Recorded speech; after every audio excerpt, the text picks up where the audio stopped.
I think we'll start this session now. Day one of our sessions, I'm Nadira Tudor, and obviously these sessions are in the forum, and I'll be hosting for the rest of this section of the day. So welcome. We'll be concentrating on the new era of industry through two panel discussions. The first one focusing on manufacturing foreign direct investment and its ability to accelerate and boost economic growth. More on that shortly. And our second panel discussion in the forum will concentrate on 4IR and effects on industrial policy and development. And that panel discussion will start pretty much in an hour, I think. Hopefully. We're of course tight on time, as you can see, and there's a lot to pack in. So we will give an opportunity, I think, for questions and answers of probably about 10 minutes per panel discussion. So please do contribute to that. We need your contributions as well as our guests. And a reminder that overall key themes at GMIS are how to expand to highlight the role of nature-inspired technologies, which you heard a lot about in the opening ceremony, the role of nature-inspired technologies and its impact on manufacturing, benefits to the communities, its role in advancing the sustainable development and sustainable development goals, SDGs, which are outlined by the United Nations. These are being explored through interactive debates, sessions, workshops over the next 3 days. So please do check and see what's going on. I'm sure there's something that you'd all like to either watch or participate in. I'm going to begin now. I'll hand over to your moderator for the next hour, Ryan Chilcote, Special Correspondent, PBS. And this is the first panel discussion of the forum. Please come onto the stage. Called Manufacturing FDI to Accelerate Industrialization and Boost Economic Growth. Enjoy. Over to you, Ryan.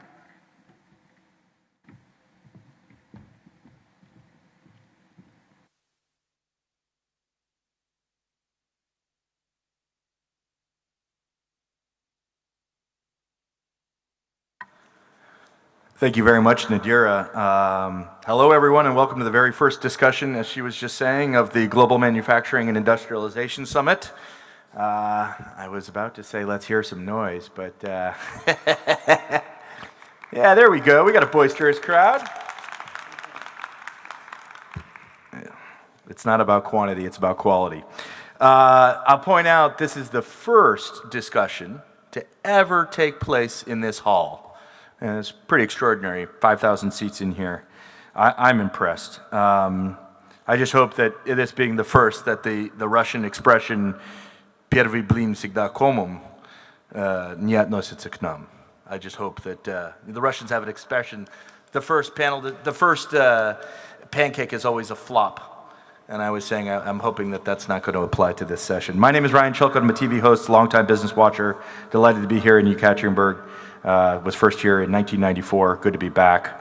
We've got some great captains of industry, I would say, with us today to share their real-life stories, thoughts, biggest challenges when they look at FDI and how FDI in the manufacturing sector can affect the speed of industrialization and economic growth. Allow me to introduce our three speakers today, beginning with to my left, His Excellency Jamal Salem Al-Dhaheri. Thank you very much for coming. His Excellency is the CEO of Senat. We'll talk a little bit more in depth about Senat as we have this conversation, the industrial conglomerate in the UAE. To His Excellency's left, Dr. Sergei Kravchenko, President of Boeing Russia. That's at least one of his hats. Sergei, thank you very much for being here as well. And finally, Marianne Popp, CFO of GE Russia, and also she has some other roles as well. Thank you so much for all making the trip out here from Yekaterinburg and here to Yekaterinburg. Marianne, if I could, let me start with you. When you think about when GE thinks about FDI, in particular, what aspects do you think about before making your investments?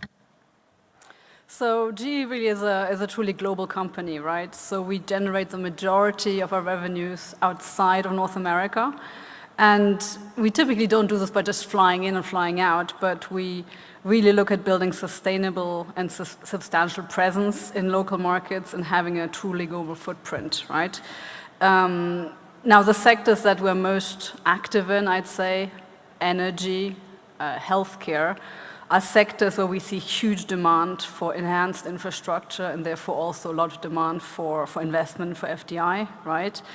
And we strongly believe that in particular localization of those sectors directly contributes to market development and to economic growth, again, in particular in developing markets. I'll give you a few concrete examples linked to what GE is doing here in Russia, for example. And GE's technology products and people here are really aligned with Russia's import substitution strategy, but also with GE's technology strategy. I think that's very important to stress that it's important to align with the country's objectives, but also with your organization's objectives, right? Here in Russia, we're working with several partners to develop leading and localized technology solutions for the Russian market, but also for export. And that includes local manufacturing of 80 megawatt gas turbines and our Russian gas turbine JV with Interrao in Rybinsk. We also localize marine propulsion systems at the Zvezda shipyard in the Far East. We're partnering on locally assembling healthcare equipment with MTL outside of Moscow. We're licensing high voltage equipment and automation solutions with Electroapparat in St. Petersburg. And finally, we're also developing cutting-edge digital solutions together with Rosneft to drive the digital transformation of the Russian oil and gas industry. So again, these are just a few examples, but they're clearly high priorities for the country, and we try to align ourselves with the country's agenda on these ones. Now, we do operate in 180 countries around the world, so we can't really do this in every single country. But the goal is certainly to always find the right approach for any given market in terms of what will work commercially, as well as contribute to the economic development of that market. Thank you very much, Sergey. If I could ask you, Boeing, another American company like GE, would you say that that's the same approach you take as a company when you look at FDI? And what do you think about the whole term FDI? Is it a useful one? Well, this is a term that's used very widely, and I think, what we consider by FDI is the investment outside of the United States when we try to leverage capacity, capability, global talent in different locations.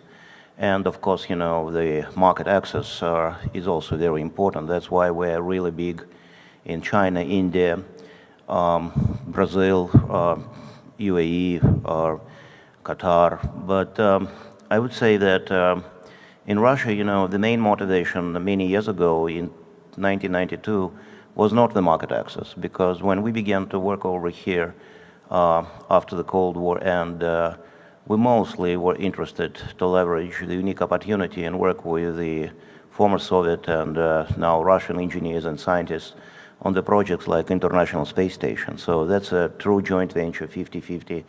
That was launched in the middle of the 90s of the last century, was sponsored by both governments.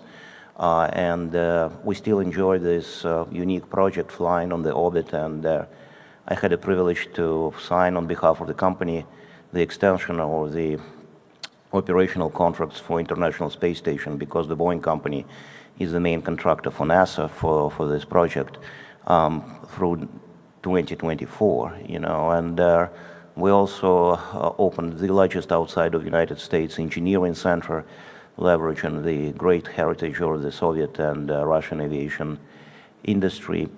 In Moscow now we have the similar facility in Kiev. We work with thousands of the best Russian and Ukrainian engineers that help us to design and support Boeing commercial airplanes every day. We went into a really big project here in Urals, about 150 kilometers from here, at a small town called Verkhnya Salda, with the largest in the world titanium company called VSMPO. We have two plants that we built over here. And these projects can call foreign direct investment, but it's just for us true business sense, making business case, making good business decisions. And when we think about the criteria to make these kind of decisions, I think, as I said, capacity, capability, global talent are very important, but predictability and stability is also very important, because we are in very long-term business. We sign contracts for titanium part supply and production for 15, 20 years. Our aeroplanes are, fly for 20, 25 years. International Space Station is in operation for 20 plus years. So stability and predictability, including political predictability, is very important for us. So it's also very important criteria when we make decision on so-called foreign direct investment. Thank you very much. Your Excellency, I promised to talk a little bit more about Sanat. Obviously, one of the UAE's largest industrial conglomerates, manages the assets on behalf of Abu Dhabi government. You've got 9 companies under your wing. One of the things that the UAE is focused on right now, and I know that you're part of this effort, is to drive investment, so this is a little bit different perspective, into the UAE to encourage FDI. Why? UAE is very active into that aspect when it comes to FDI. They have been very clear on their agenda, what they are trying to achieve. They have put a lot of effort in order to make that happen. There's a huge growth, huge strategy going forward that it does require support from that point of view, and the involvement through FDI will tick a lot of boxes. UAE have been putting a lot of efforts when it comes to their infrastructure. They have enhanced, they have invested a lot when it comes to the port, airports, roads, highways, when it comes to, Khalifa Industrial Zone, Zones Corp, and all of that. There's a huge industrial landscape happening in order to attract all of these businesses and investments. They've been putting a lot of effort when it comes to the legislation. All the laws, exactly what is required for those investments to be very comfortable when they bring their investment in UAE. They have, in fact, put a lot of effort when it comes to the attractiveness environment, when it comes to the utility infrastructures and all of that. They've been putting a lot of packages in order to incentivize businesses. So they've been doing a lot from their side. From Sanat point of view, as we are an industrial player in UAE, we are very actively contributing to the UAE GDP in that regard, and therefore we have very clear agenda and strategy going forward in the next 5 years, where we have a sizable investment that we need to do. We've been capitalizing on FDI also to enable all of those investments and to be realized. In fact, we have a couple of examples that I want to share. Previously, we have done with Saatchi, Italian, and it was about $500 million that we have got in order to enable our investment in one of our subsidiaries, which is Emirates Steel. A huge investment that we have done, and we have got really a very attractive deal that enabled that investment and made it competitive. There's another investment that we have done also with our friend, the Japanese, JFE and Marubeni. We have done an investment of $250 million of welded pipe in Abu Dhabi, where we got a clear support from JBIC of about $111 million of a 14 years deal that we have got. So these things, what's happening to us is really, it shows that there's a clear trust from the outside environment of investors looking at UAE and what type of opportunity that they are there, and also they have a trust in regard to the whole and the full system within the UAE. Thank you very much. Marianne, you're the CFO, so when you think about FDI, you obviously have to think about it from a financing perspective. How do you think about financing FDI investments in particular? It's a key question, right? Because ultimately, with FDI comes the need for investment, comes the need for equity investment, comes the need for debt investment, and it can be a real challenge, right? Depending, again, where your investment is, in what part of the world, and subject to what rules and regulations and structures. But while we see globally a lot of capital chasing investments, it is difficult to find projects that really are well-structured, bankable, that can actually be financed, right? Both, again, on the equity side and on the debt side. So for someone like Saatchi or JBIC to actually come in, right, the project needs to be well-developed from an early stage onwards, really well-structured, and also ultimately sustainable, right, with a business plan that goes over 10, 20 years, and that can hold its own. And for us, that is very important because I think, as Sergey mentioned, FDI is for a company is a business proposal. There needs to be a business case behind it. So we really spend a lot of time looking at the economics behind the project, making sure we have the right structure, both in terms of the equity ownership, in terms of the debt financing. We spend a lot of time with our customers to help them find third-party capital as well. So it's not only GE investing, but it can also be us helping our customers find equity investors, raise debt from export credit agencies, from multilaterals, from the World Bank, from the Asian Development Bank, etc.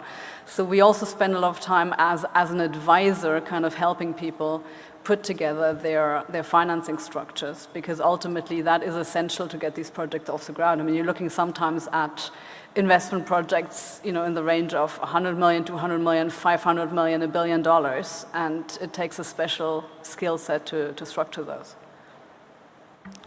You can't talk about aerospace and aviation without talking about long-term financing, can you?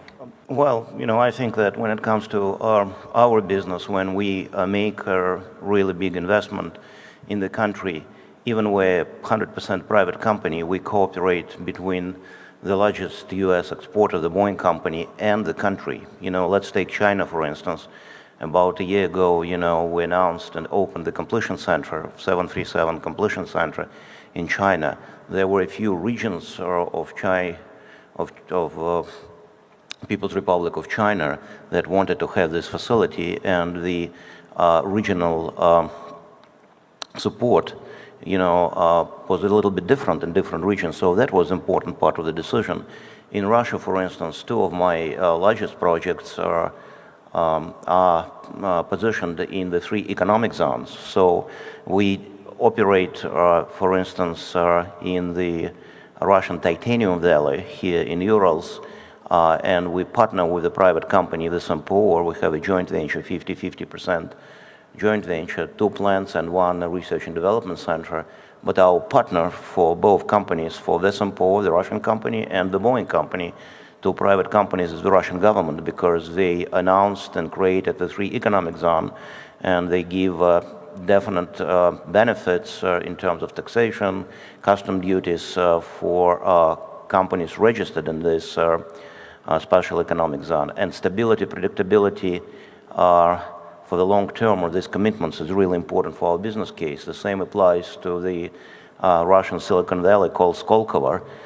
We were the first foreign Western company that built and opened the large research and development and training facility at Skolkovo. We opened it 2 years ago.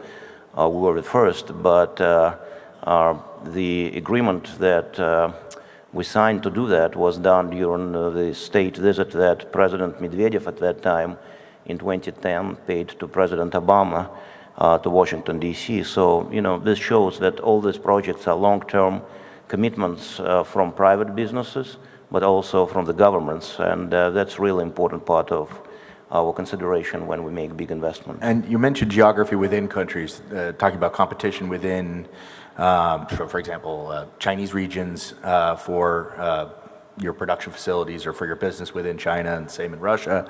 To what extent, it's my own question, looking at it from the outside, how much latitude do you have to actually choose? How much competition is there really? How much latitude do you have to choose the actual? Well, I'm not an expert on China, but in Russia we always have a few options on locating our major projects.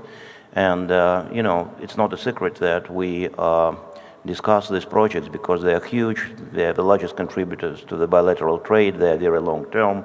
They are also, aerospace is a special area of business. It's not a secret that we discuss these projects with the very top of the government.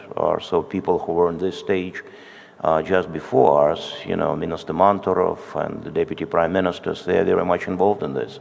And for my company, the commitment from the government to secure support, is very, very important because, in our business, stability and predictability, including political stability and predictability, is the key for the business.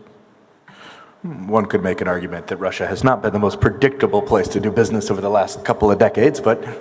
Well, Ryan, I would say that, in aerospace, I can speak only for our sector, it was very predictable and it was very reliable partner for us. And all the projects that we've done over here, huge projects, whether it's International Space Station or the $18 billion titanium program, we have 35+% of titanium parts on our commercial airplanes made here in Urals. These long-term projects were pretty stable and very much based on the mutual respect, mutual trust, and they are 100% mutually advantageous. They are very good for Russia and not less good for Boeing. Your Excellency mentioned your partnerships with Italian companies, Japanese companies. What have you learned? Have they, partnerships as a vehicle for FDI, if we're not going to be really generic, really general, from those two partnerships, have you learned that, well, actually, this works better than that? Sure. In fact, I will just go back on these partnership to highlight one very important thing, is that the value addition that comes from the partnership is very important to be understood. What value you are bringing to the table. And as you said clearly, the know-how, the expertise, the knowledge when it comes to the marketing that it's very important. Also, if it has to do with the IP also, very important for you to access very tough customers, especially when it comes to the oil and gas. There's a high requirement, high approval, and all of that. The beauty of this partnership is that you bridge that gap of knowledge. It's very important. Instead of you developing your own and you are spending a lot of money and effort, you are bridging that. The importance also from the way that Sanaat is doing their project is there's a huge effort that we put in order to make sure that the project is sustainable. So there's a lot of knowledge when it comes to that aspect. So when we are getting with our partners or involving any of the banks, FDIs and all of that, they're really trusting the way that we are doing that business because they see the amount of effort that we put in order to make sure that we have a clear understanding exactly what is the landscape of investment, the type of product that we are producing, the type of investment, all the enablers, the relationship, the market, where to buy and where to sell and all of that. So that's very important. And the way that we are doing, as I said, is that wherever we see an opportunity for a value-added product, which really does differentiate ourselves from the competition, which will enable the investment to come to the stream much faster. Thank you, Marianne. How does GE think about partnerships? So I think for us, partnerships are essential. And I'd say in two cases in particular. First of all, in emerging markets where we are just not local enough to know the ins and outs of the market, and we benefit from teaming up with a local partner. And then oftentimes in markets where the state is a dominant player in the economy, and you ultimately end up having to partner with a state-affiliated or state-owned entity. So we do both, right? I think what's very important for us as well in partnerships is to upfront structure the partnership in the right way. So sometimes it can be a 50-50 JV, but sometimes we also do 49-51 JVs or 51-49 JVs. Sometimes we do commercial licensing agreements. So again, not every partnership is structured the same, and we take a lot of, effort upfront to really figure out what hopefully the right way to do this is. I think one topic we've spent a lot of time with over the last kind of 5 years is public-private partnerships. It's a very fashionable subject, right? I think few people have done them successfully, but I think we see now a few examples where public-private partnerships are actually well set up, well structured, and more sustainable.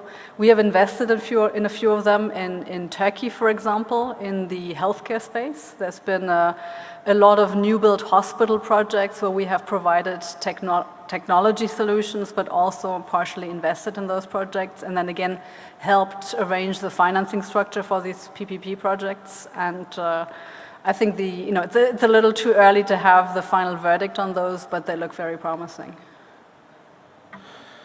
Sergey, if I could ask you, politicians tend to talk about FDI on pretty short, well, even if they talk about FDI with the longer horizons, usually they're thinking about this year, next year, the following year, maybe a 5-year plan. What are the challenges around creating a successful FDI plan that stands the test of time, in part given the sort of politicians tend to take a short-term view? Well, I think that we have different examples for 27 years that we actively work after the end of the Cold War here in Russia. We had different examples. Most of them were very successful. There were some not very successful. For instance, the International Space Station, this is a 50-50 agreement not between industries, but between governments, because US government, NASA, and Russian government, Russian Space Agency, in the middle of the 90s agreed to build the International Space Station together. They selected the main contractors that happened to be the Boeing company on the US side and Khrushchev and Energia on the Russian side, and we developed unbelievable partnership for this 25, 27 years. We have Russian astronauts living for years in Houston, trained with American astronauts flying, for many, many months, more than a year on the orbit. And since 1996, when we launched the functional cargo block built by Khrushchev, managed contract by Boeing, and then we sent the services module built by Boeing in the United States, and they met each other on the orbit, and then we launched the international crew. Since 1997, we didn't have even one day when there was no one American citizen and at least one, sometimes two Russian citizens working hand by hand on the very high space orbit, and the space station with this international crew that depend on each other every minute flew over Yugoslavia, over the tragedy in 2001 on September 11th in New York, or over Georgia, over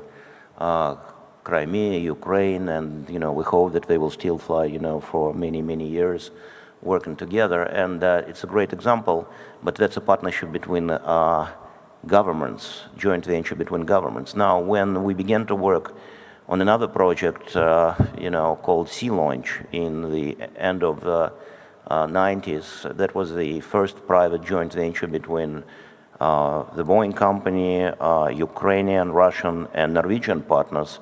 And Boeing had a majority, 60% of this joint venture, and Norwegians had only 4%, and Russians had 20+, and Ukrainians had a little bit less. Now when we work here in Urals for almost 25 years on the Russian titanium project, and in the last 10 plus years on the joint venture called Ural-Boeing Manufacturing, it's a 50-50% partnership. And when we talk about our engineering center, which is the largest outside of the United States, it's not a joint venture, it's just a pure contract relationship. We buy services from Russian and Ukrainian services engineering companies, and they provide us Russian and Ukrainian great engineers who design our airplanes, and we pay on the contract. So we have different models, but as I said before, what is really important in our business is stability, predictability, trust, and knowing capacity and capability. And that's the expertise that we developed in years, because we have a very large local presence in all international locations, and we'll continue to grow our international presence around the world. Your Excellency, let me come to you in a second. I know, Marianne, you wanted to talk a little bit about the challenges for a long-term FDI plan. Sure, I think for us it's a big topic, and I'd just add to what Sergey just said, that I think trust is important, especially if you have a partnership, right? I think what's also very important is the structure you have around it, the framework, the regulatory framework, whatever the framework is that your partnership is feeding off, right? I think the investment will be most successful if there's a framework that lasts, for the 10 or 20 years the investment will be active. If you're building a wind farm, you want to make sure you have an offtake agreement or feed-in tariff that will last the course. If you have a hospital, you want to make sure that you have an offtake agreement. If it's a PPP, like I mentioned earlier, that will again last the duration of the investment. I think for investors to have that security that the rules of the game will not be changed on them partway through the investment is extremely important. But then on the flip side, I think also as the investor, as a company making the investment, you need to be able to stomach some ups and downs, right? I mean, if you're looking again at 10, 20 years, you're not going to have plain sailing every year, you're not going to have necessarily growing results every year, so you have to be able to live with the fact that you have made this decision for the long term. But I think between the investor kind of being willing to do that, and then hopefully the regulator, the government, the receiver of the investment, being able to keep a stable framework, that's really important from both sides. I think, that you're absolutely right. When we work internationally, especially at the emerging markets, sometimes there is factors not under our control. Let's say, for instance, hard currency exchange rates. We didn't plan for ruble to jump up and down like it did, in the last 10 years. And yes, when it happened first time, it really hurt us, but as you said, it was a short-term bump on the road. We learned our lessons. We have very, very robust hedging, programs in place. It's different from doing business in the United States, but that's what it takes, to be a global champion, a global industrial champion. And Boeing wants to be the global industrial champion in aerospace. So we learn whether it's the Chinese or India or, Middle East or Russia experience. And, if we have a short-term challenge, it's okay, because we're in long-term business and we adjust and we go through this. What is really important when you work internationally is not to leave your partners at this kind of challenging times, because there were quite a few American companies and other Western companies that during the most recent challenging times in Russian economy, changed their course. And we never did. And that was noticed and that was appreciated. And we never wanted to. We want to go through this learning experience with our Russian partners, learn with them how to go through this. And of course, we pray that political environment will allow us to continue grow our partnership. Let me ask each one of you a very quick question. Just take literally 15 seconds to answer, because then we need to move on to other stuff. But you mentioned volatility and unpredictability, and I could go through a zillion different examples of that are in the papers today. Trade wars, currency fluctuations. I mean, the lira, I think lost 3% of its value just a couple of days ago. This is not an extraordinary event anymore. We get this quite a bit nowadays. Just very briefly, each of you, unpredictability internationally on the rise, or that's just perception? I mean, markets is really dynamic. There's a lot of things that's happening. You cannot predict it. That's why the focus from our side is that you need to work a lot internally, okay, within your cost structure. Just making sure that you are in the first quartile, okay, you are more competitive when it comes to competition. That's one. The second thing is your market, you need to be having a diversified market rather than relying on one single market. You need to do that. So you need to work on that.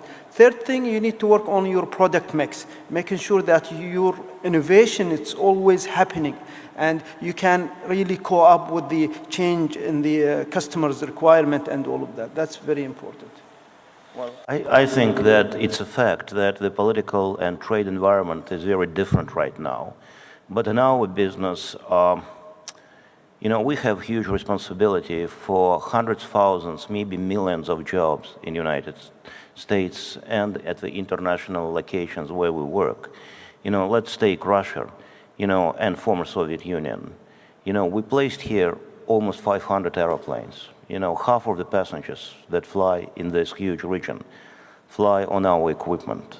And we have huge responsibility together with the CIS and Russian airlines for the safety of every passenger on board of this airplane. And it's our job to send a signal to the governments about how much we are responsible to each other. And in the industries like aerospace, let's take commercial space, there is multi-billion investments that were made by both nations into the exploration of commercial space together. I hope it will be not very much influenced by political disagreements. The best analogy for us is that we built together with our partners, let's say in Russia, a very reliable ship, and we left the port with international, very well-trained crew at the good sunny weather, right? And then weather changed. We have a perfect storm right now, but the ship is very strong and very reliable, and the sailors are pretty good, and the captains are very well-trained. So we hope that even would like to sail, during the sunny days, we will continue to sail together to the final destination to the extent possible, because we are in the business that is transparent to all the governments. And of course, we are in compliance to all the laws and regulations, but we also have a responsibility to send signals to our governments and our parliaments what is at stake. And I think in aerospace, whether it's Russia, China, or India, or Middle East, there is so much at stake that we will just need, during this very challenging weather, political and trade weather, over-communicate. So we have, we trained our sailors to sail, but now they also train to be communicators, like you, Ryan. Maybe. Naturally, I want to hear your view on that, and also I want to transition, if you wouldn't mind, into what role FDI plays in terms of developing supply chains. And while we're at it, maybe you could tackle the question of, if you're a business like GE and you're working in a country like Russia, and Russia isn't alone in this sense, that is bent on import substitution, well, they want to effectively substitute your imports. How do you find profit and benefit in that kind of situation? Sure, I'll talk about the volatility point first. I think volatility objectively might not be on the rise, but we as a business certainly feel it much more because we are so much more global than we were 20 years ago, 30 years ago, right? So by nature of what we do, which is basically provide equipment and technology for basic infrastructure, again, power, healthcare, aviation, right? By nature of that, we are active in all sorts of markets, over 180 globally. And by nature of that, the people that need electricity these days are in Libya, right? They are in Yemen, they are in all sorts of places where it's very, very hard to do business. And therefore, I think as a business, we we have to learn, to live with the fact that we're going to have a currency crisis today, and then a government overthrown tomorrow in another country, and then probably some security threats to our personnel in a third country, and we manage that nowadays as part of our day-to-day business. And as unfortunate as it sounds, but that's part of how we do business as usual. I think on the second part of the question.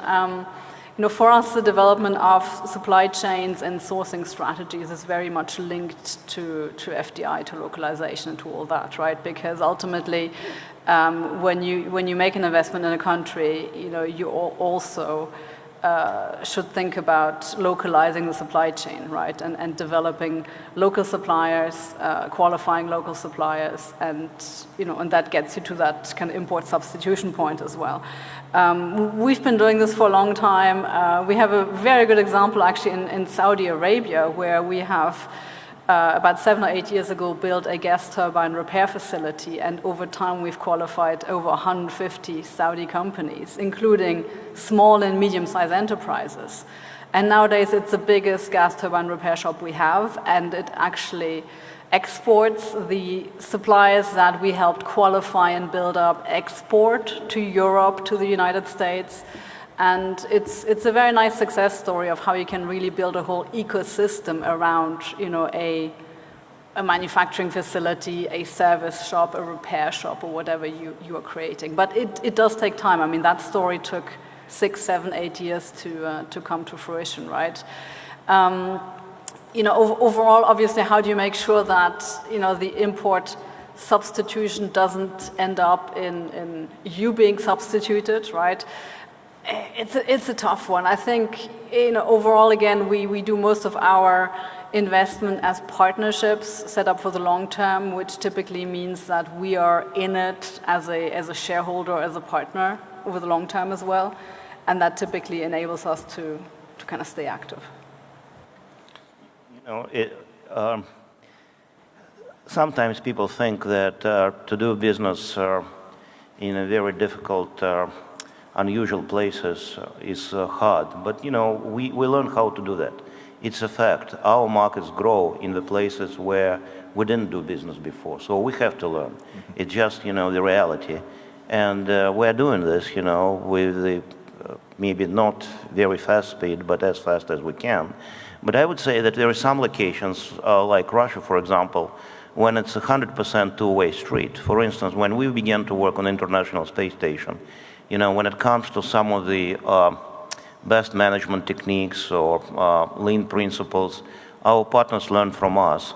But some of the unique technologies, like the docking mechanisms, for instance, they were developed in Soviet Union and in Russia, and they're the best in the world. And we still dock, the parts of the International Space Station using those ideas. Let's take the project here in Urals, related to the Russian titanium. This import 25 years later, after we first certified them, looks very different, because we brought the best lean principles and the best quality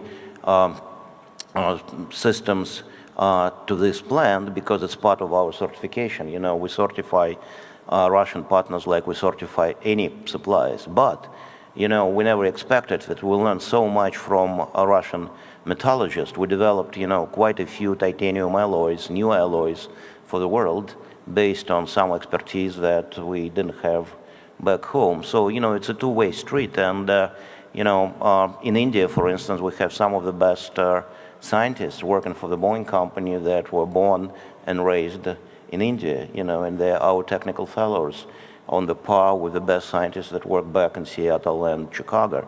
So I think that, the globe, as Tom Friedman said, the world is flat and the globe is really small, and we can't operate anymore as human that we back in the United States know the answers to all the questions, especially when it comes to the international global business. Your Excellency. In fact, the way that we are also trying to face all of this is to enhance our capabilities internally. Therefore, for example, within a company, one of our subsidiaries called DUCAB didn't have the expertise to produce nuclear cable, for example. okay, and never done it. But no, we worked in order to enhance our capability to get that certification, which took us a few years to work around. And we were able to supply a nuclear cable grade to our Baraka nuclear plant in Abu Dhabi, okay, with that certification and that cable to their door. And in fact, we were able to sell that cable to the Korean nuclear plant in Korea. And we competed among international players. So a local producer didn't have the capability, work on themselves, got it, and then they did not supply it only to local, they supply it internationally. And that's the way that we are doing it. I'm curious about FDI in the context of a rapidly changing economy, global economy, Industry 4.0, move towards technology.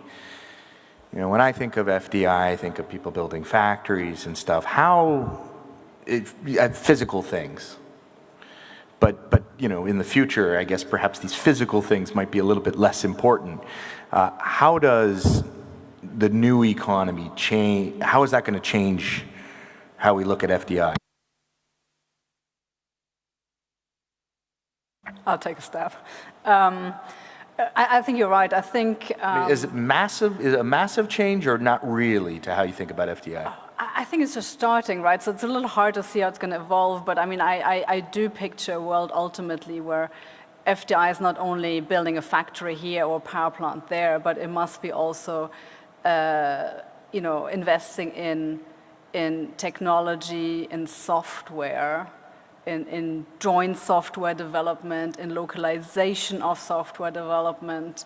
And we see that starting in our business, but I don't have a really good sense yet how it's going to evolve and how fast it's going to evolve. But we are certainly ourselves actively working on some joint projects, again, typically with a partner, to build customized digital solutions, around the industrial internet, around digital twins for machines, for power plants, etc. And we do that with partners in Russia, for example, but also in China, also in Saudi Arabia. And that's something that again, is kicking off, and it's a little hard to fast forward 5 or 10 years to see what it's going to look like. But I think that's where we're going. Sergey, there's an academician in another hall in this building who's, as we speak, talking about how automation could destroy 49%. I'm sure you've seen his reports, 49% of the jobs in the United States. So at least he thinks that automation, industrialization, the way it's going is going to have a massive impact on the job market. I'm not sure we all agree with that. Perhaps few people agree that it's going to have such a massive change. But I put the same question to you about FDI. Are we looking at a big change in how it all works? Yeah, I think, it's inevitable that the world goes to the digital economy. And whether it's automotive industry or aerospace, the services will be as important as the platforms, or maybe even more important. Look at what happened in automotive industry after Uber was invented, and it was invented simultaneously by American and Israeli smart young people. And, as a result of Uberization, there will be maybe 2-3 times less plants producing cars, because utilization of car will be much, much higher than, the car sold to individual customer. And maybe less planes. And the same, well, I wouldn't say less planes, but, we're thinking about this very seriously, but, the utilization, the aeroplane is extremely expensive piece of equipment and very complex. And the best utilization rates are for airplanes already, close to 80, 90% at the best airlines. And there is not enough of the airplanes. The commercial aviation grows on average 2.5 times more than the global GDP. There is a need for 44,000 airplanes in the next 20 years, and it's around $6.8 billion market. So we are not that much worried about the authorization, but what we worry about is that services is not less by dollars market in our business. $6.8 billion airplane market, OEM market, and about $7 billion services market. And we would like to be a big part of this. Last year, IATA reported, the International Air Transportation Association reported that we sold as the industry 4.2 billion tickets to the passengers. So there is 2.2 billion transactional customers for us, and they all fly in the tubes with the wings that produced only by 6 OEMs in the world. And the dream is that they will be living the digital life on the flight like they live on the ground. So somebody will make trillions of dollars on these digital services. And that's the future of our industry. So to be the global industrial champion, as our CEO and chairman Dennis Mellenberg says, we absolutely have to be the digital champion. And what it means in terms of foreign direct investment, that before we invested, to build plants or to build engineering centers. And now we will invest, I hope, whenever we will find really great ideas. We use Skype every day, right? Not many people know that Skype was invented by people who lived in the former Soviet Baltic Republic, and we have great incubators for startups in India, in China, in Russia, at Skolkovo. We began to work through Embraer partnership with Brazil. This digitization of the world will change the way we will, look at the foreign direct investment, because it will be, I think, more agile and more oriented on people with ideas and with great capabilities. Thank you very much, Your Excellency. How do you see the role of FDI changing over the next 5 to 10 years? And I should say, we started late, but I like to not finish too late. So we're already 4 minutes over. So perhaps you answer, and then if you would like to add something, either of the two of you, then sure. But then perhaps, unfortunately, we have to call it there. Sure.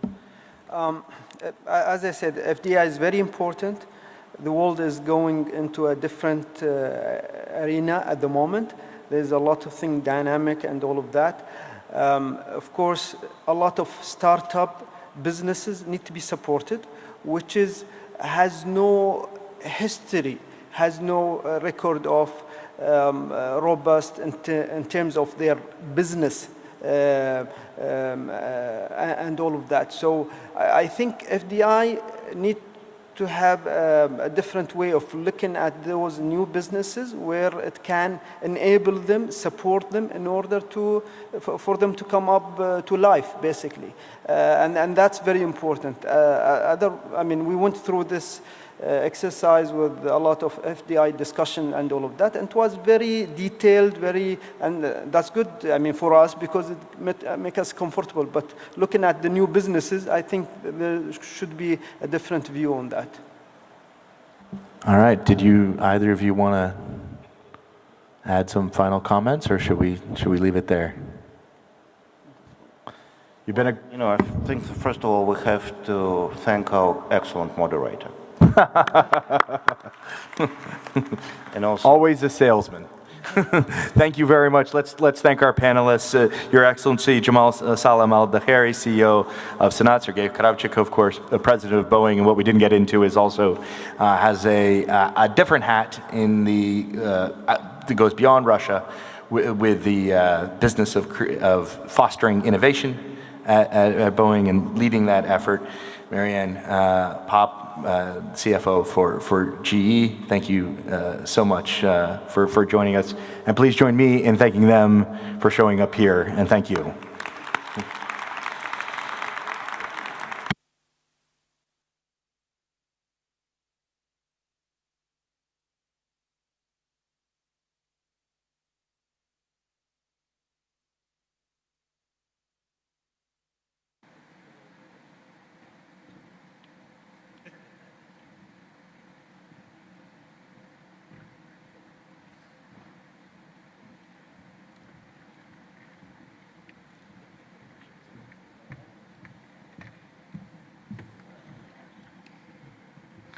Big thank you there to Ryan Chilcote, Special Correspondent, PBS NewsHour, and of course to all our distinguished speakers. And thank you for your contributions. Our next panel discussion will be starting imminently.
Can you all hear me? Yes, you can. Well, welcome to our second panel discussion here in the forum. We are going to talk about industrial policy and development in the advent of the fourth industrial revolution. We've got a fantastic panel, as you can see, which I'll introduce in a short while, to discuss this very important issue. The fourth industrial revolution has happened because it's been organic in nature. It's not been a result of a conscious strategy or industrial policy, and that's actually allowed the private sector to move ahead with little or no governmental involvement. What we have is a changing and an increasingly diverse landscape. This has shifted to greater government involvement, both in already industrialized economies, but also in developing nations. And that is a key issue here, where adoption is still in its infancy. This panel will discuss the role of industrial policy in the advent of 4IR, with special emphasis on those developing countries. We'll look at how the intelligent crafting of industrial policy is becoming a crucial activity for governments.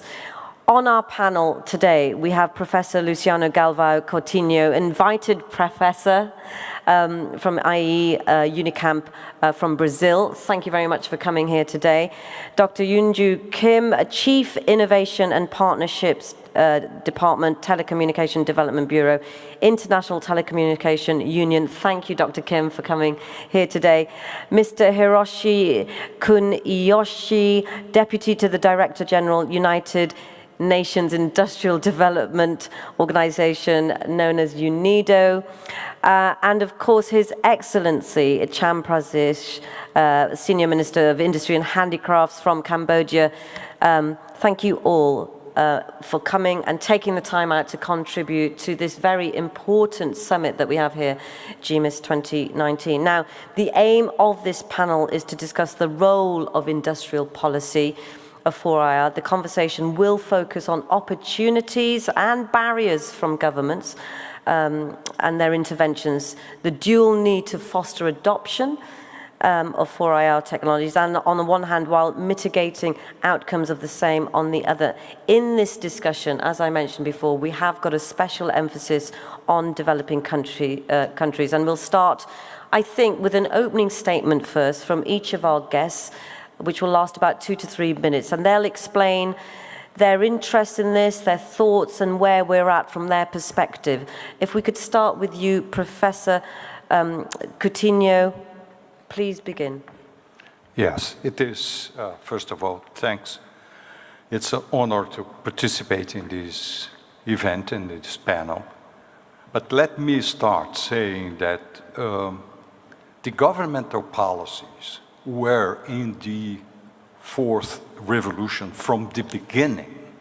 So I don't know whether I agree that let the private sector lead. I think government policies were in the origin of the new technological revolution from the beginning. But there is, however, the consensus that now there is a technological race.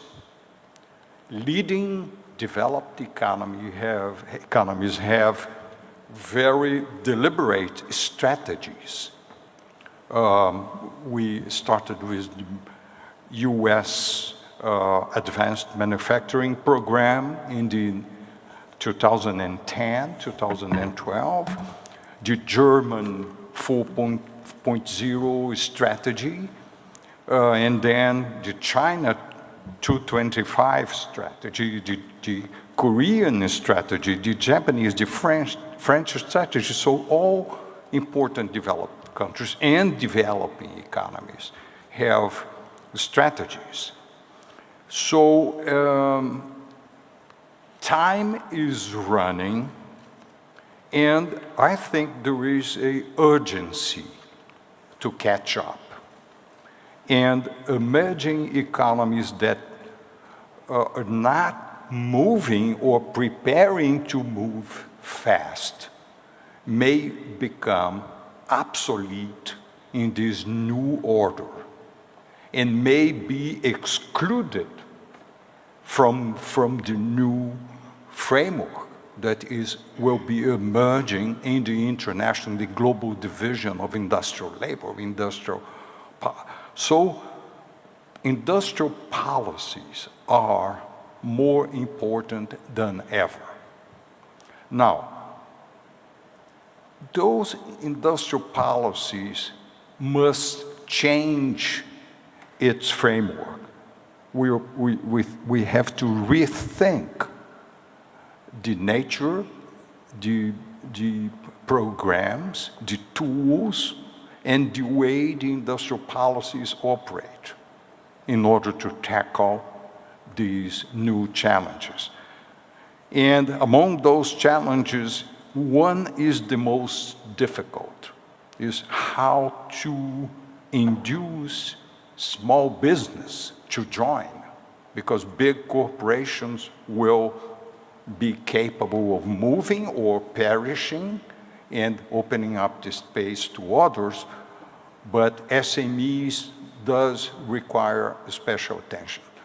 So that's for my first 3 minutes. I don't know whether it's it. Okay, Dr. Kim, would you like to share your thoughts? Thank you very much. Excellency, distinguished participants, and ladies and gentlemen. I first would like to express our gratitude to this host government and organizers, IE and the GMIS and the UNIDO, and I feel very privileged to be invited to this GMIS 2019.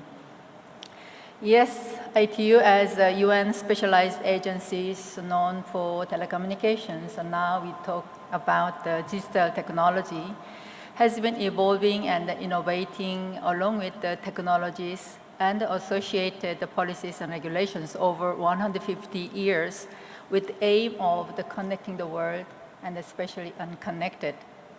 As the fourth industrial revolution is driven by a fusion of the technologies from biology, robotics, manufacturing to digital, it must involve all stakeholders from the public and the private sectors and academia to civil society in cross sectors. I'm talking about the cross sectors from agriculture to manufacturing. ITU as a very unique UN agency composed of not only 193 member states, but also 800 public and private sectors, and even actually academia. It is a natural multi-stakeholders platform to lead to fourth industrial revolution. Indeed, we have been contributing to the core technologies such as Internet of Things, cloud computing, and the big data, mobile, especially mobile revolutions, and today's artificial intelligence called AI, through setting international standards, radio regulations, and the policy guidelines. AI is indeed adding its value in advancing education, healthcare, manufacturing, and even mining, actually smart cities, and the safe mobility and more encumbers the world today in ecosystem. Thus, ITU has been actually organizing AI for Good Summit, participating or partnering with 37 other UN sister agencies this year, with 1,000 participation and the participants from the cross sectors, and then to accelerate the progress towards the UN Sustainable Development Goals with sharing opportunities and challenges such as job displacement. With the advent of the fourth industrial revolution, in fact, the role of the government, you're talking about policy, has entered a new age. Then what is actually clear is that no one nation, no one organization, and no single company alone can formulate industrial policy. Thus, the path towards the transformative, safe, trusted, and inclusive fourth industrial revolution will require unprecedented collaborations among government, industry, academia, and civil society in ever interconnected and the interdependent world today and then beyond with innovative industrial policies. Thanks. Thank you very much. Mr. Kuniyoshi. Thank you, Madam Moderator. We are co-organizer of this GMIS Summit. The UNIDO is a co-organizer of GMIS Summit and also an organizer of this session. And so the intention that we organized this session is to reconfirm, basically, the industrial policy is very important. And especially facing this change brought by the fourth industrial, it's being brought by the fourth industrial revolution, the industrial policy is even more important. The professor rightly pointed out that it's more important ever, the industrial policy. That's the message I'd like to deliver through this session. Actually, we are facing the change of the environment of manufacturing or industry. But the industry has been changing always. And technology used in the industry has been changing always. What's the difference is, I would say, the pace of change and uncertainty in the near future. But the industry policies that aim to gap the reality and what we want to have, and also the information, it's basically has the same or the similar as we had before in different focuses and priorities. For example, the investment promotion, technology transfer, capacity building, training, and all these things are very important. But say in this era, we need more investment in the digital infrastructure, for example, or for the education, we need to have young people with education in science, technology, engineering, and mathematics, and these kind of STEM or ICT. Or say R&D are also very important. And the fourth one is perhaps say rather specific in this current situation. So we are facing the paradigm shift. So there is as I said, certain uncertainties for the near future. We know there will be a outcome of the fourth industrial revolution, and that will bring more effective, efficient industries. But still, we don't know exactly what it is. Also, we don't know what that change brings our society, our world, about the gap between the industrial countries and developing countries and so on. So I would like to say we need to think about the beyond the current situation, just not analyzing the current setting and trying to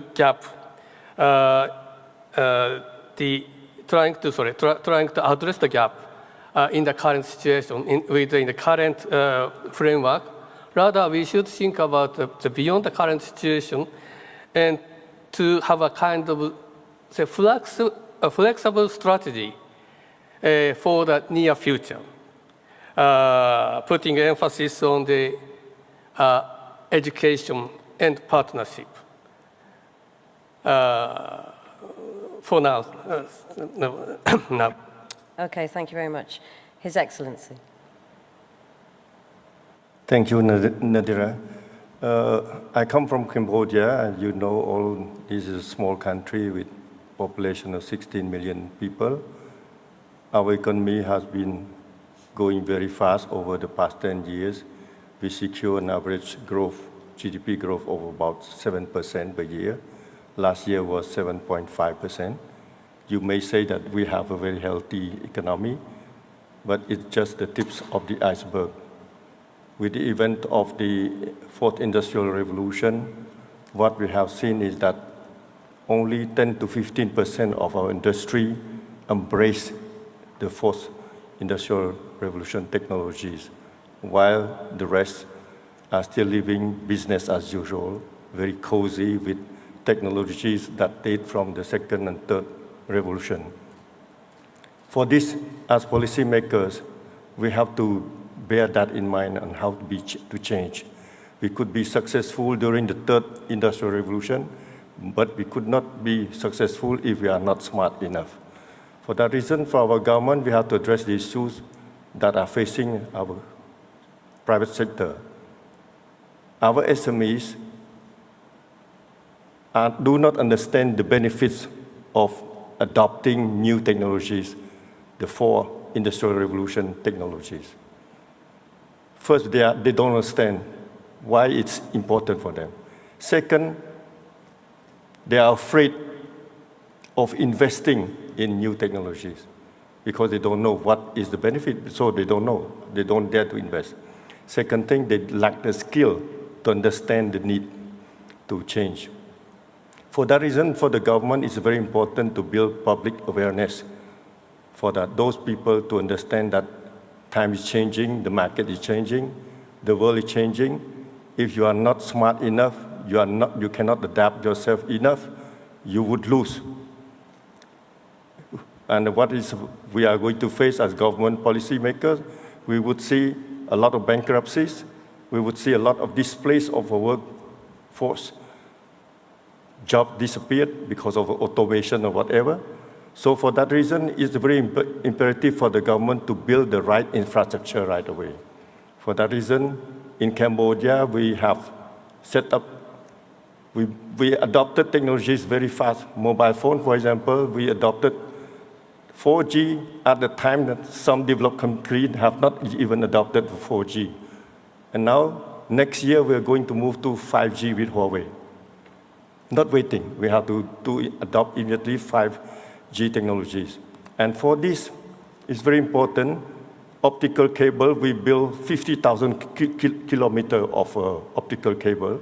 And we have also submarine that link marine cable, that optical cable that link Asia to Europe, and we are hooked to this system. So we are connected to the world. But is it enough? We have still to build all the ecosystem that is needed to support our industry. For that reason, for the government, it's very imperative we start with building the right infrastructure. We have also to build skill, and build skill through pushing to introducing STEM in our education system, so that by the next 5 years, we have enough jobs, enough skilled people to embrace the new technologies, without which the situation would be desperate for Cambodia in the long run. Okay. Thank you very much, all of you. You've made some really interesting and valid points, and already highlighting the problems that some developing countries have. It's great that everyone's getting together and talking about it, but actually one of the biggest problems is adoption, isn't it? As His Excellency pointed out. Now, what I'd like to do is pose an opening question to all of you, the same question, and we'll take it from there. And if we focus on policy and what type of industrial policies would successfully foster the implementation of those 4 IR technologies. We've had one example of what Cambodia's government's trying to do, and very eloquently put, you said, but is it enough? And what do you think governments should be mindful of in terms of mitigating the negative effects of 4IR adoption? In other words, potential job losses. That's what people are worried about. We've seen it happen. What are the solutions? Let's start with you, Professor Coutinho. Well, I can point out some common traces of policies that could be successful. One is it must be coherent and must combine the engagement of the private sector with the high level of government, the engagement of the highest level of government to coordinate the various governmental agencies.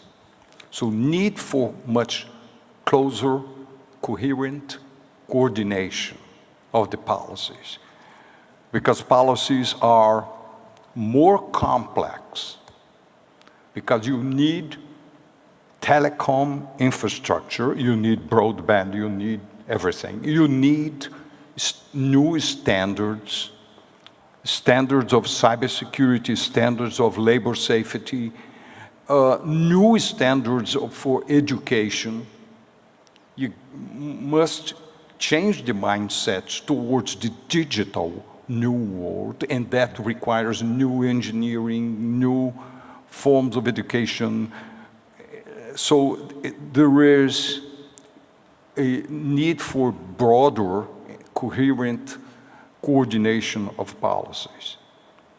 So this is the first point.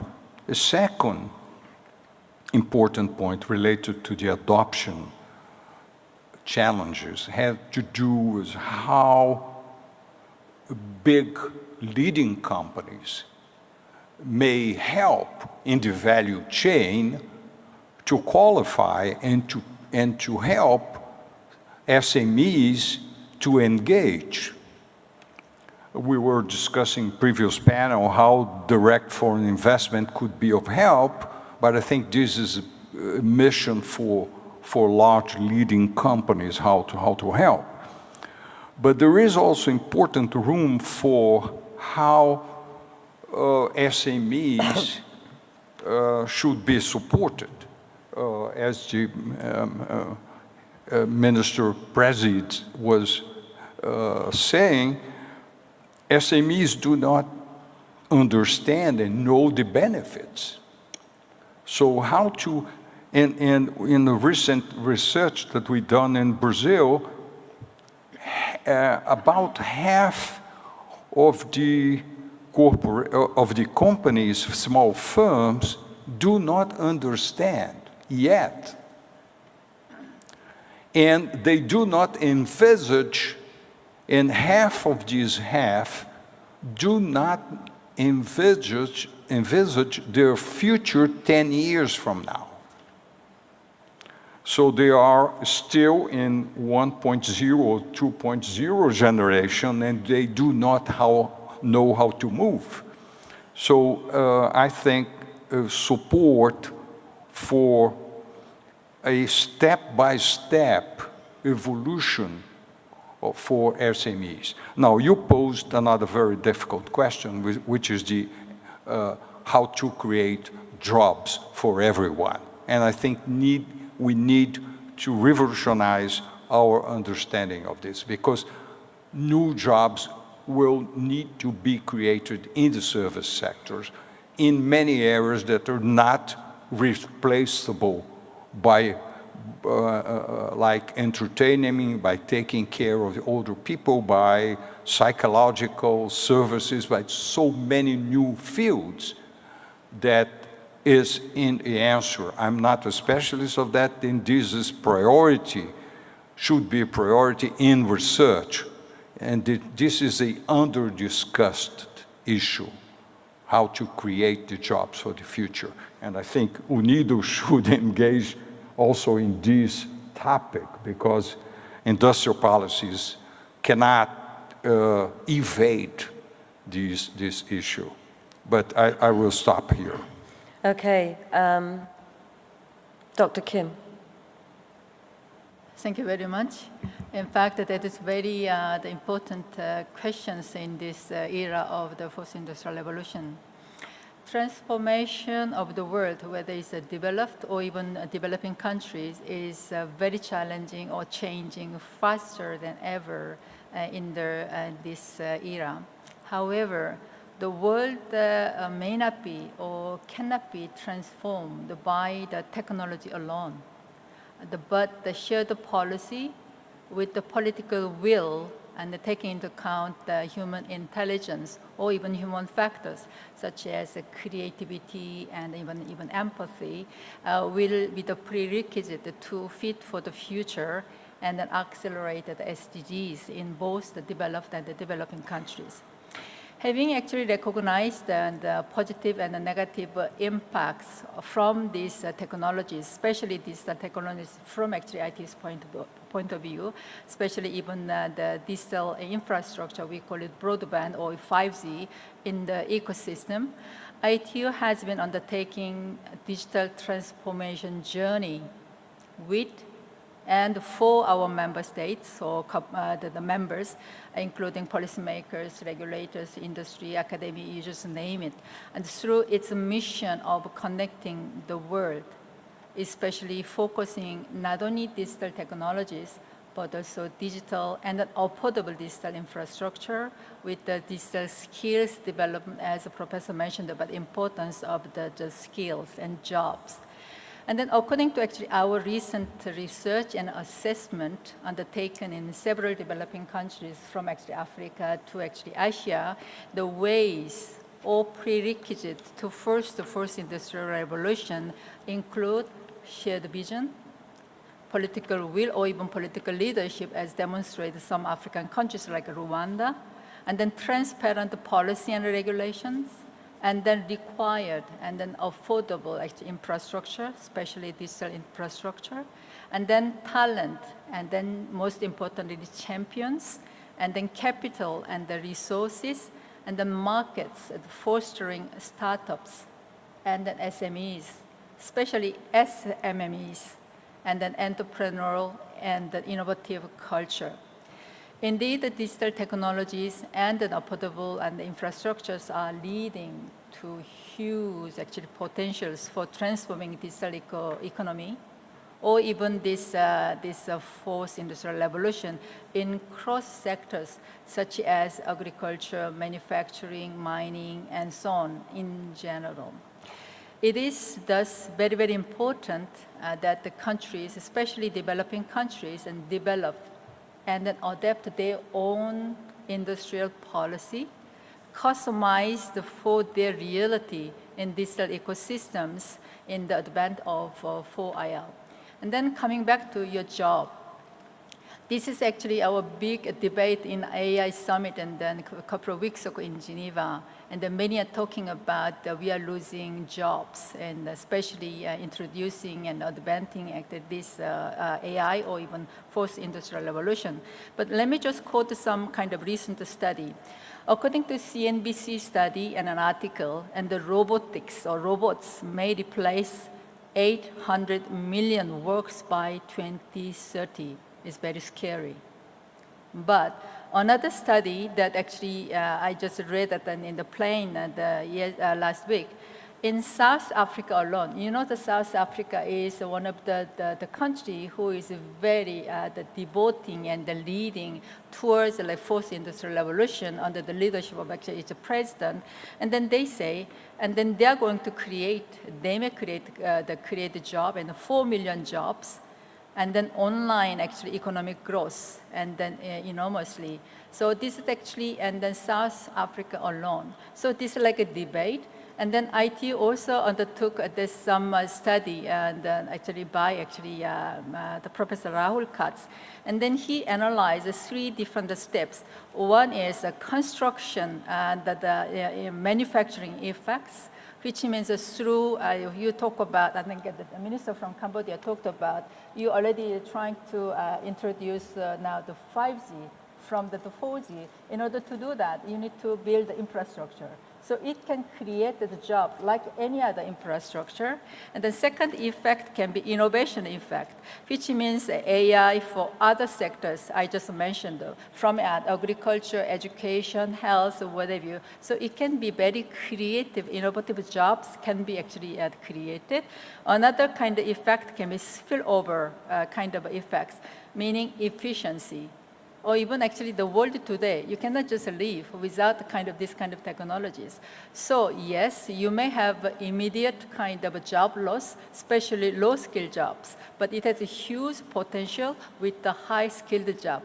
For that, we need to have some kind of a skill developments can be emphasized by not only actually UN system like UNIDO and an ITU, but at a country level, at the government, and even schools per se. Thank you very much. Thank you. Mr. Kuniyoshi. Thank you. Talking about the policies which cooperate the adoption of taking the opportunities of the 4IR and also mitigating the risk. Partly, I already talked about that kind of things. And in addition, I would like to say we should discuss the things sector by sector. Which industry you are talking about? Say, we tend to say the opportunities for IR, or maybe the introduction for IR in the advanced countries might, say, influence the jobs in the developing countries. That might be partly true, but it depends on which industry you are talking about.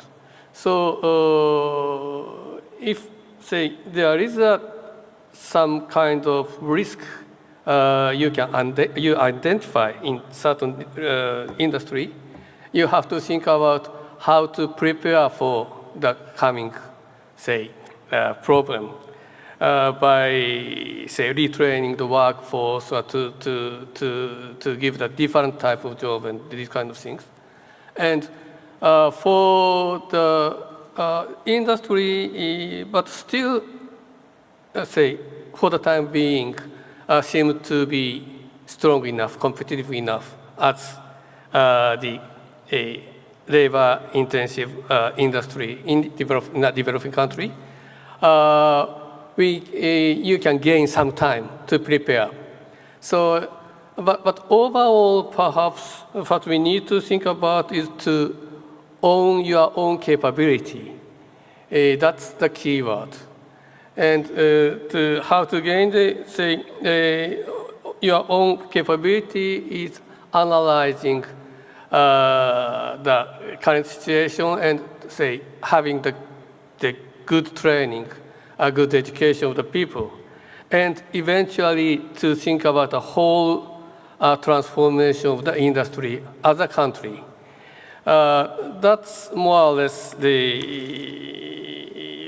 what should be the answer to your question. But I would like to add that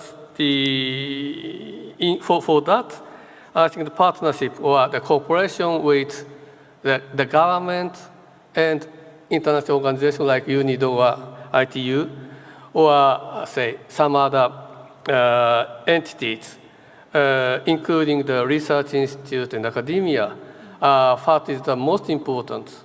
And UNIDO is conducting the diagnosis of the country and also advise the policies based on this kind of diagnosis.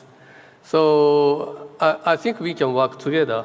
Actually, we are having the PCP project in Cambodia. Basically, this PCP is designed in this line, what I explained. Thank you. Your microphone. Hello, you can hear me again. Thank you very much. And finally, Your Excellency.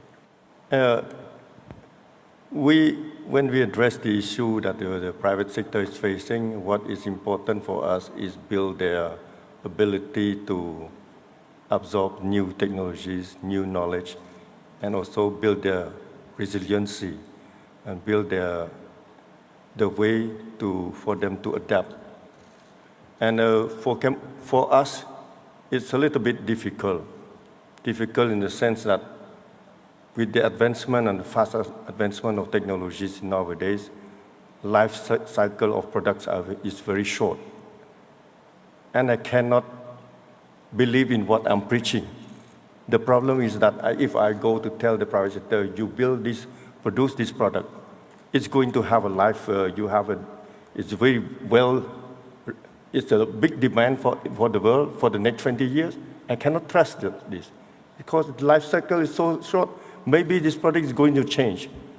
So I do not believe in the lesson I can give to the private sector. That's a problem we are facing.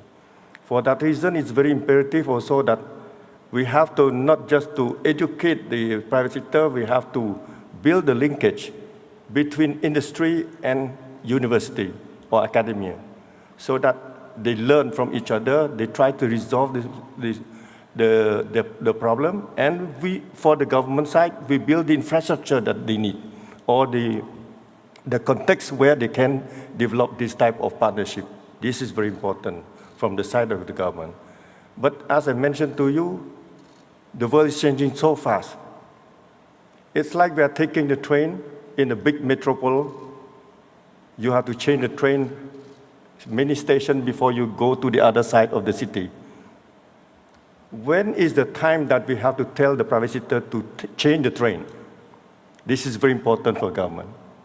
Sometimes you take 2 stations, you have to change the train. Sometimes you go 5 stations before you change. Who can advise the private sector that, oh, you can go this way, you have still 5 stations to go, or 2 stations? We cannot. And this is a problem that we are facing. That's why we are using the expertise of UNIDO to build a country partnership in order to be a kind of radar or kind of a compass for us to move.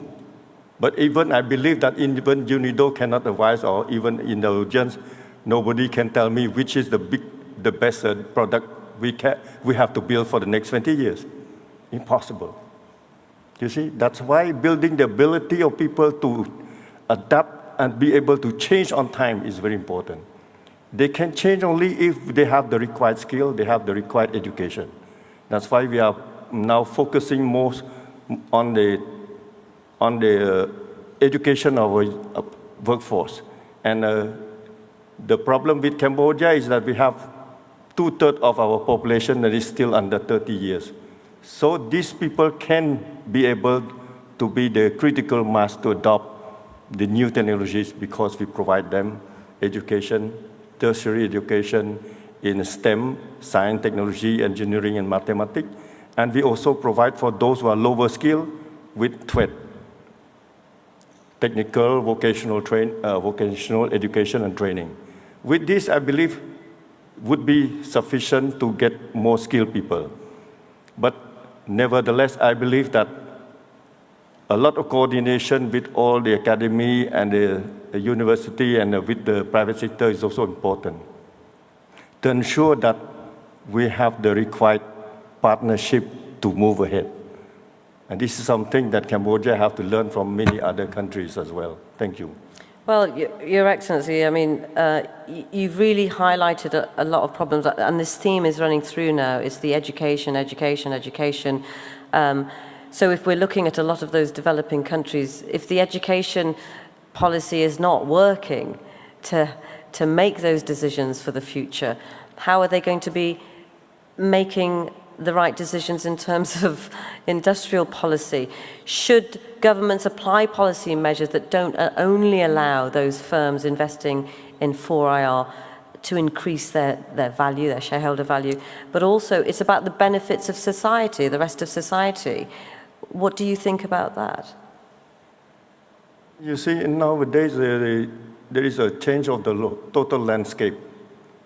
Before we are training people to hook to the global value chain. Now the value chain is reversed. And what we should explain now to the private sector. This is something already. The second thing is also very difficult also to understand is that to tell them that we have to move to this direction, how long it lasts, we cannot say. That's why sometimes I was joking and said that we have to turn government officials or policymakers into sensors. Equip us with AI, equip us with augmented reality, whatever you can, so that we can sense, we can foresee what the private sector have to move, which direction the private sector have to move. And this is something that sometimes is not a joke, it's reality. We have to move in tandem. It is a reality, isn't it, Professor Coutinho? It's a real reality because, again, you know, we can sit and talk about all the benefits to the world, but actually, in those countries where people are living hand to mouth, they're not really going to be looking 5 days ahead, a month ahead, let alone 10 years ahead of what their country is going to be like. How do you think policy measures can support SMEs, particularly in developing countries, to adopt 4I technologies when they are living hand to mouth, but they also obviously have a vision for their own future? How can they become more competitive within their own localities, but also with the big boys in that global market? Is it possible? Yes, I have an optimistic view about these. I think about broader issues, I think as a takeaway of what we said before, education, training, labs, test beds, applied research, standards, regulations, metrology, infrastructure. So all financing, this is all governmental policies that must be coordinated, and they must be SMEs friendly. But now, for SMEs, I think we should start with one thing, which is digitalization of management.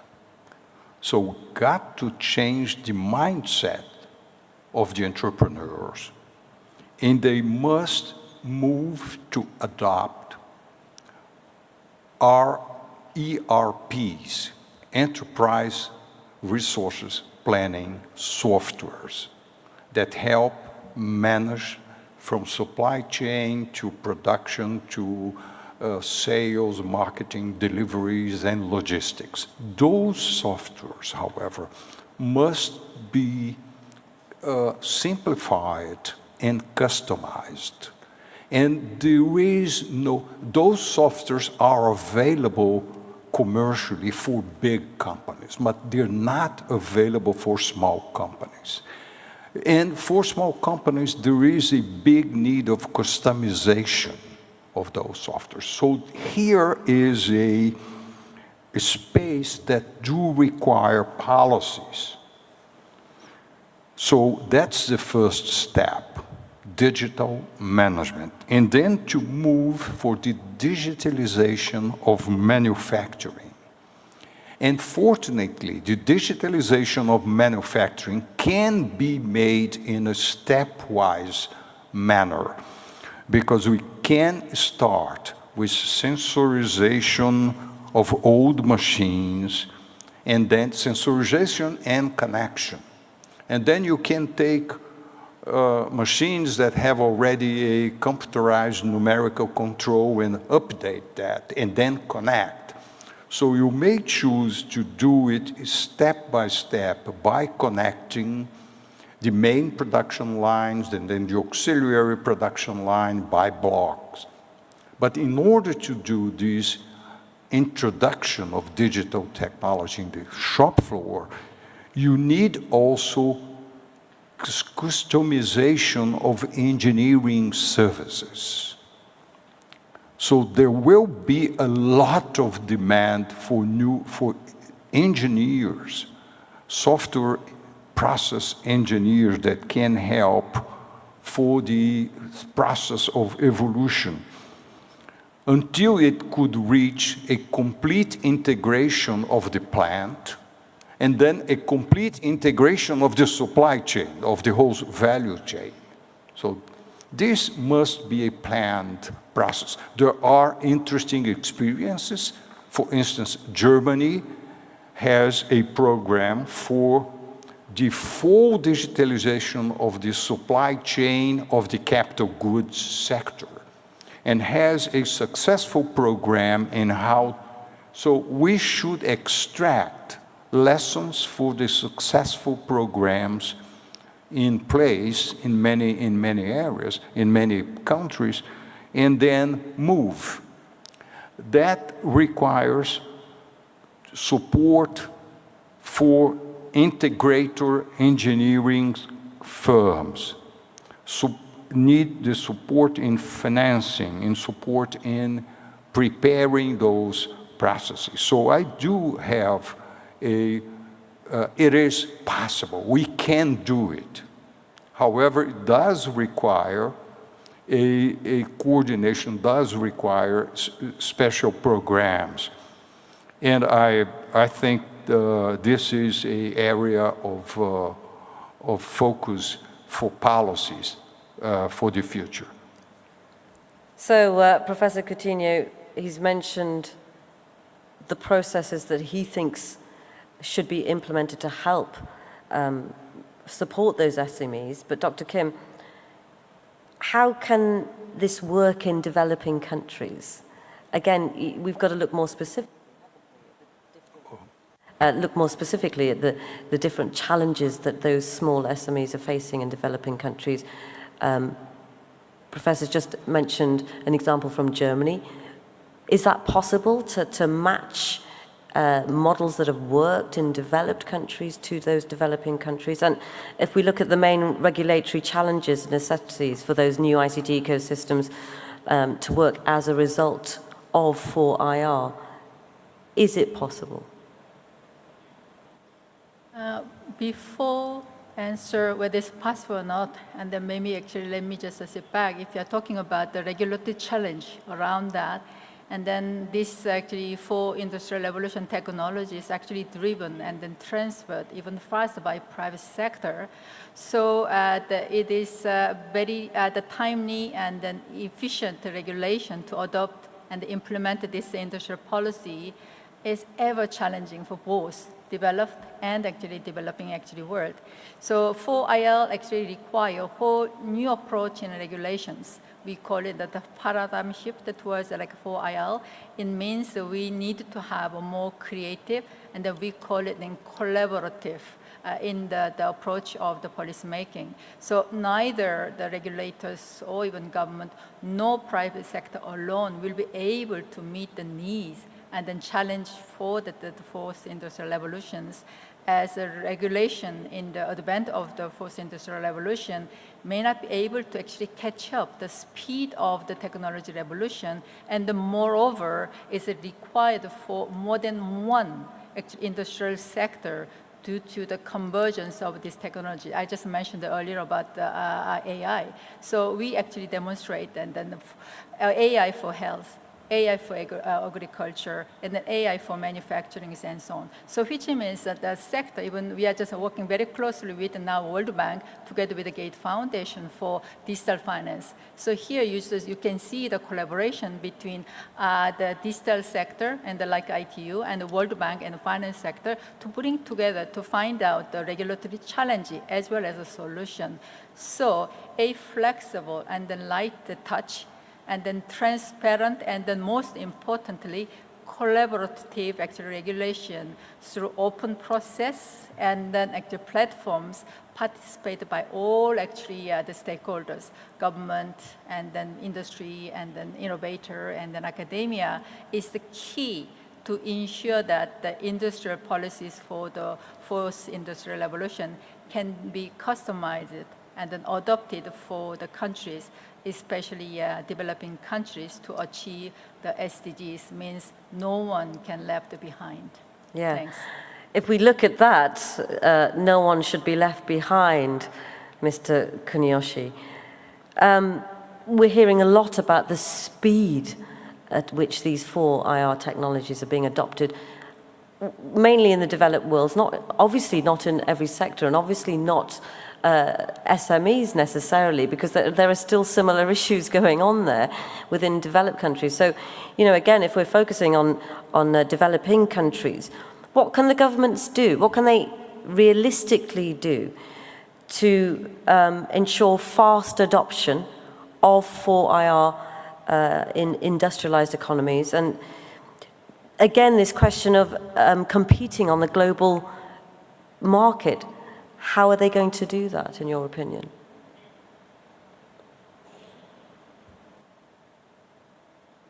I think the answer to your question is basically the repetition of what I said, of what all the panelists said, basically. So, yes, so we are facing quite severe challenges, especially the developing countries, and especially small and medium enterprises. That's true. And it could be very, very difficult to overcome that situation. But it's clear that we all aware of that. And the Excellency rightly said that Cambodia had already adopted quite, steady steps to implement the better policy in the country. And we are supporting that. And other organizations are also working with, I guess, with Cambodia. So, I think to this kind of discussions, it's not really productive to just fueling the fire. But what we should be doing is to share our experience, share the different understanding, different idea, and to cooperate each other. In the opening statement of our Director General, Mr. Lee Yun, I don't remember exactly, but what he said is something like that. The fourth industrial revolution affects everyone. So everyone should be listened to. That's why we established this Global Manufacturing and Industrialization Summit. So this is not a solution, I agree, that this is just one step forward. But starting with that, the working together is perhaps the only way to solve the situation. Thank you. Thank you very much, all of you. I am, excuse me, going to open up. I think we've got time maybe for one, maybe two questions, if anyone has any to any of our guests here. Just stand up and shout out. Any offers here?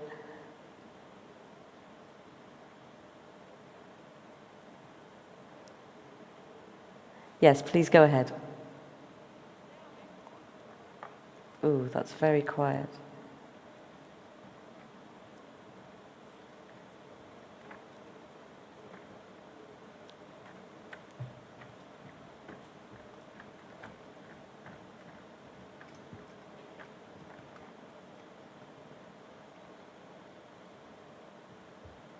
While we wait, yes, make a brief comment. I think the challenge that we're talking about, we have a focus in manufacturing because GMIS is a manufacturing forum, but it's the same. New technologies are horizontal.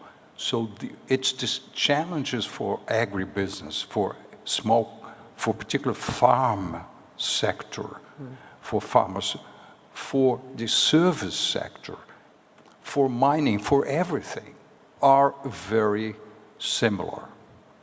So one interesting, and also because those technologies being horizontal, they make industrial policy very close to the other policies.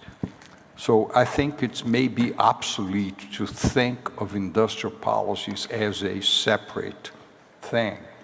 I think that's certainly, we're seeing this from each one of you contributing here today, is everything is extremely interlinked, as obviously a lot of us know, but it's something to bear in mind. You're absolutely right, that it can't be very isolated.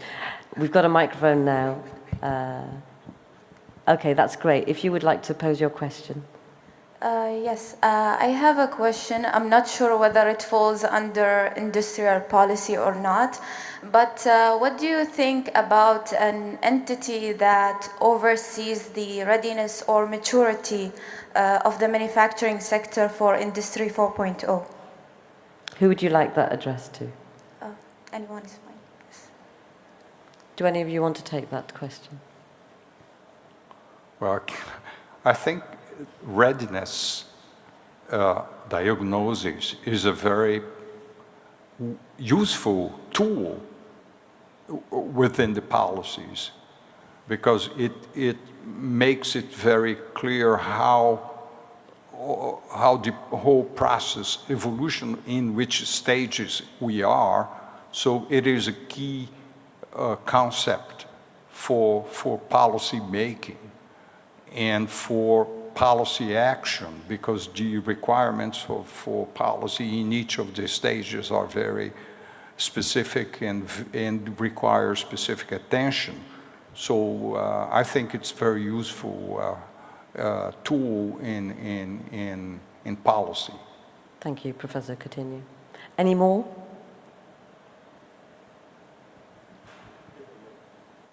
If I may add, the World Economic Forum has developed a diagnostic index that compare about 100 countries So you know exactly at which stage you are, readiness at every stage.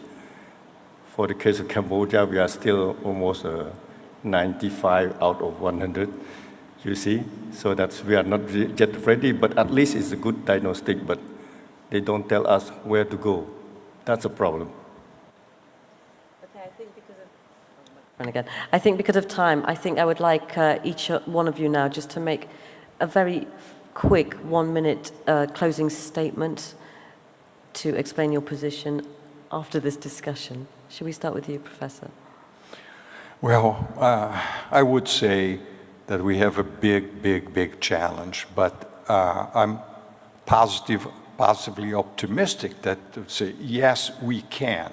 Developing economies can make the catch up, but we must change our mindset to understand the nature of the challenges of this new industrial revolution. That so old policies are definitely obsolete, and we need to think of new policies, and the design of those new policies not yet mature.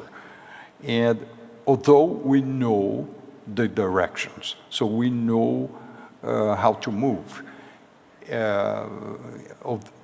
not yet in a complete fashion, but we have the overall sense of direction.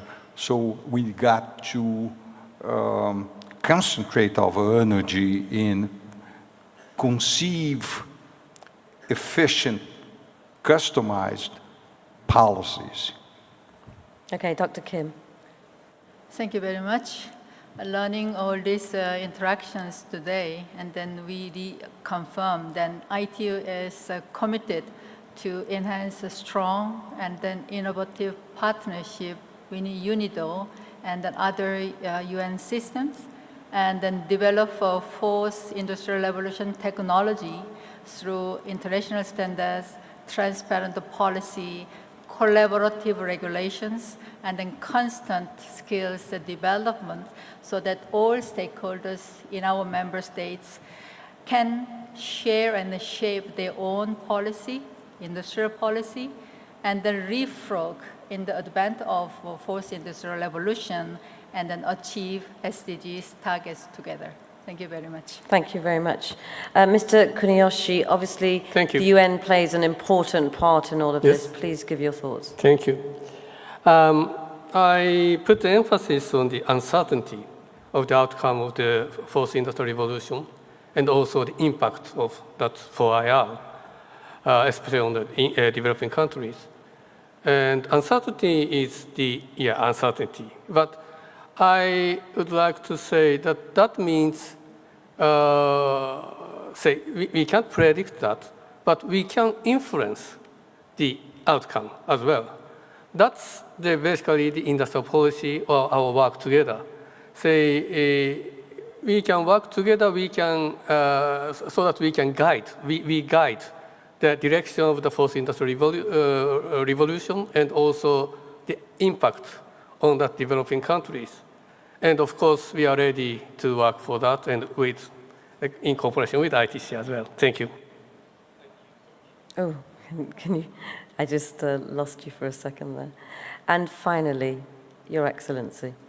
Well, for Cambodia, I think that it's now the right time to try to push the private sector to understand the challenges that they're facing, and through public awareness. We have also tried to induce them to adopt new technologies through providing tax waiving, income tax waiving for 2 years, but it doesn't work. So we do not believe that tax incentive is going to work for SMEs to adopt new technologies. But they are going to be forced by the world demand. For that reason, what is important is to build the awareness is very important.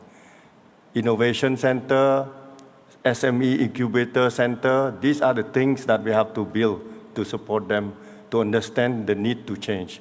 And this, I believe that this platform, GMIS, is also a very good enlightening platform for not just government officials, but also for our private sector to learn from that and know where the world is going to. Thank you. And we can see from all of our distinguished guests that, you know, some of the threads that we've definitely seen today: education, collaboration, communication, cooperation, and for those countries possibly who are better off to be helping those who aren't. Thank you, all of you. Professor Luciano Galvão Coutinho, Dr.